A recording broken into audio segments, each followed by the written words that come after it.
pagtulong natin ay nasa pangalan ng Panginoon. Siya ang lumikha ng langit at lupa.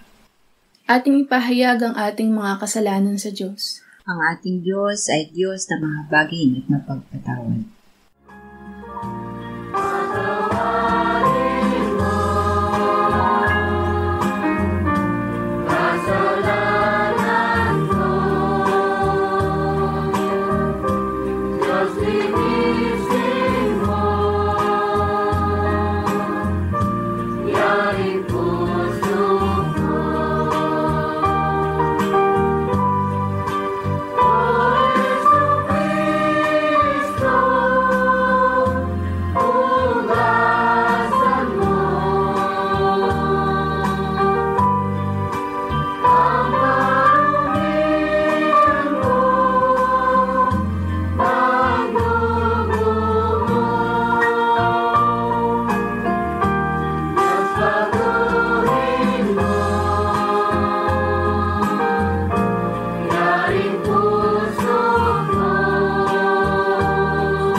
Mapalad ang tao na pinatawad na yaong kasalanan at nalimot na rin ang kanyang nagawang mga pagsalangsang. Mapalad ang taong sa harap ng Panginoon ay di na pinararatangan ng kasalanan, dahilan sa siya ay hindi nanlilinlang. Noong hindi ko pa naipahayag yaring kasalanan, sa buong maghapon ako'y nananangis sa matinding lumbay. Sa araw at gabi, bigat ng kamay mo ang nararamdaman. Ano pa't wala nang nalalabi akong lakas sa katawan. Hamog ang kaparis, dagling na tayo sa sikat ng araw. Ako ay lumapit sa iyong harapan at salay inamin. Ang aking nagawang mga pagsalansang di ko inilihim. Pinagpasyahan ko ang lahat ng ito sa iyo'y idain at aking natamo ang iyong patawad sa sala kong angkin. Mga minamahal, sinasabi sa unang Juan, Kabanata 1, Talata 9, kung ipinapahayag natin ang ating mga kasalanan, maaasahan nating ipatatawad sa atin ng Diyos ang mga ito at lilinisin tayo sa lahat ng ating kasamaan sapagkat siya ay tapat at matuwid. Salamat sa iyo, O Diyos. Pinatunayan mo ang iyong pag-ibig sa amin nang si Kristo ay mamatay para sa amin noong kami mga makasalanan pa. Ngayon ay buksan mo ang aming mga labi at kami ay magpupuri sa iyo.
Isaias 53:4-6. Tunay na kanyang pinasa ng ating mga karamdaman at dinala ang ating mga kalungkutan. Gayon may ating itinuring siya na hinampas, sinaktan ng Diyos at pinahirapan. Ngunit siya'y nasugatan dahil sa ating mga pagsuway, siya'y binugbog dahil sa ating mga kasamaan. Ipinataw sa kanya ang parusa para sa ating kapayapaan, at sa pamamagitan ng kanyang mga latay ay gumaling tayo. Tayong lahat ay gaya ng mga tupang naligaw.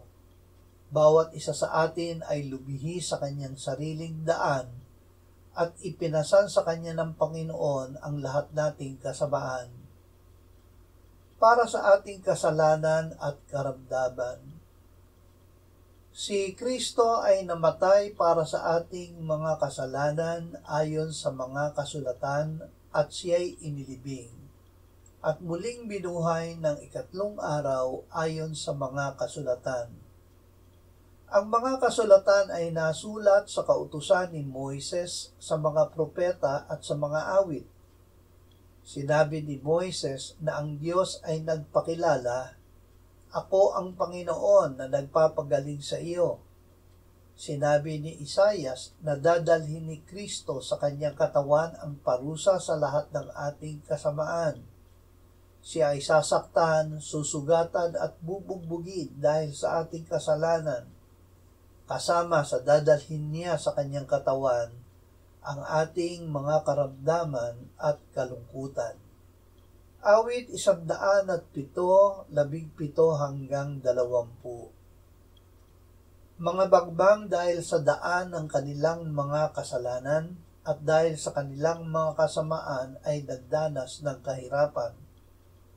Ang anumang uri ng pagkain ay kinasuklaman ng kanilang kaluluwa at sila'y nagsilapit sa mga pintuan ng kamatayan. Nang magkagayoy nagsidaing sila sa Panginoon sa kanilang kabagabagan at iniligtas niya sila sa kanilang kahirapan. Sinugo niya ang kanyang salita at pinagaling sila, iniligtas niya sila sa kapahamakan. Nagpapatawad at nagpapagaling. Ang Diyos ay nagpapatawad ng lahat nating mga kasamaan at nagpapagaling ng lahat nating karamdaman. Nagpatotoo ang salmista, sinugo niya ang kanyang salita at pinagaling sila, iniligtas niya sila sa kapahamakan. Ang salita ay ang Panginoong Hesus. Sa simula ay ang salita at ang salita ay kasama ng Diyos at ang salita ay Diyos. Sa simula ay kasama na siya ng Diyos. Nasa kanya ang buhay at ang buhay ay siyang ilaw ng mga tao. At naging tao ang salita at tumahang kasama namin at nakita namin ang kanyang kaluwalhatian, kaluwalhatiang gaya ng sa tanging anak ng Ama, puspos ng biyaya at katotohanan. Unang Pedro 2:22-25. Siya'y hindi nagkasala at walang natagpuang pandaraya sa kanyang bibig. Nang siya'y alipustain, hindi siya gumanti. Nang siya'y magdusa, hindi siya nagbanta, kundi ipinagkatiwala ang kanyang sarili doon sa humahatol na may katarungan. Siya mismo ang nagdala ng ating mga kasalanan sa kanyang katawan sa punong kahoy, upang tayo'y mamatay sa mga kasalanan at mabuhay sa katuwiran. Dahil sa kanyang mga sugat ay gumaling kayo. Sapagkat kayo'y tulad sa mga tupang naliligaw, ngunit ngayon ay bumalik na kayo sa pastol at tagapag-alaga ng inyong mga kaluluwa. Natupad ang nasusulat. Nasulat ang propesiya ni Isaias mahigit sa 700 taon bago maghirap at mabatay sa krus ang Panginoong Hesukristo.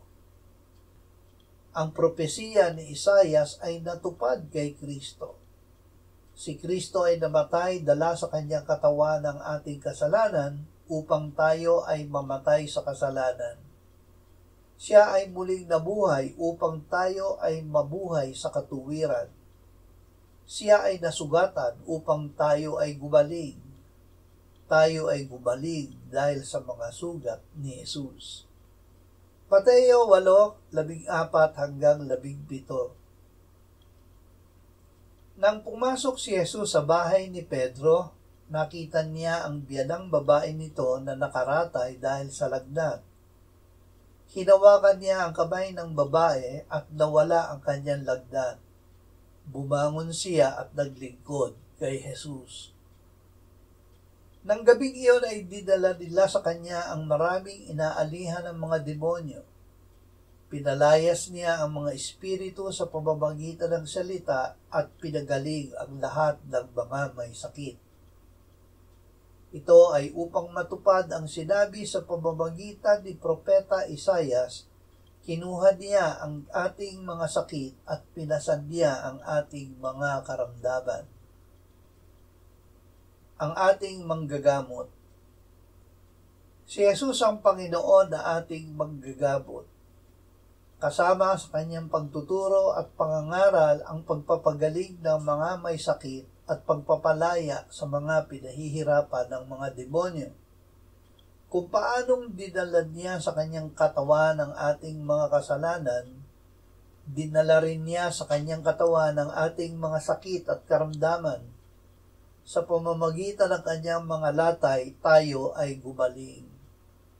Purihin ang Panginoon. Purihin mo ang Panginoon o kaluluwa ko, at lahat ng nasa loob ko, purihin ang kanyang banal na pangalan. Purihin mo ang Panginoon o kaluluwa ko, at huwag mong kalimutan ang lahat niyang mga biyaya, na siyang nagpapatawad ng lahat mong mga kasamaan, na siyang nagpapagaling ng lahat mong karamdaman, na siyang tumutubos ng iyong buhay sa hukay, na siyang nagpuputong sa iyo ng habag at tapat na pagmamahal, na siyang bumubusog sa iyong nasa ng mga mabubuting bagay, ano pat nababago na gaya ng sa agila ang iyong kabataan.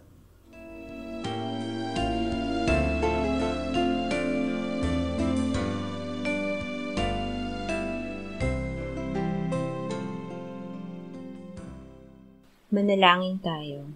Panginoong Hesus, sinabi mo, malibang kainin ninyo ang laman ng anak ng tao at inumin ang kanyang dugo, kayo ay walang buhay sa inyo.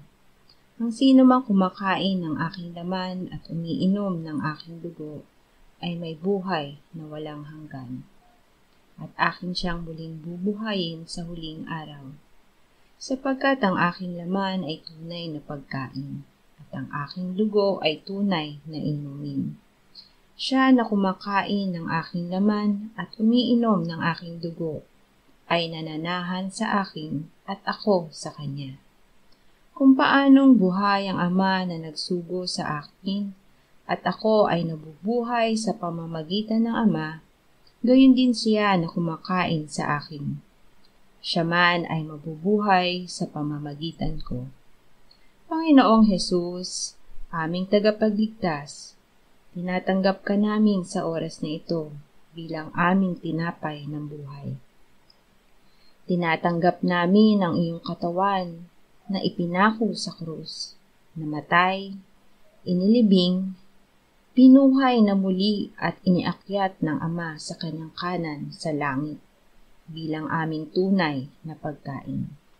Tinatanggap namin ang iyong dugo na nabuhos sa ikapagpapatawad ng aming kasalanan bilang aming tunay na inumin. Manahan at mabuhay ka sa amin upang kami ay mamuhay sa pamamagitan mo kung paanong ikaw ay namuhay sa pamamagitan ng Ama. Salamat, Ama, sapagkat dahil kay Kristo, kami ngayon ay nakapamumuhay kasama mo kaisa ng Espiritu Santo. Sa iyo ang lahat ng kalwalhatian, ngayon at magpakailanman. Amen.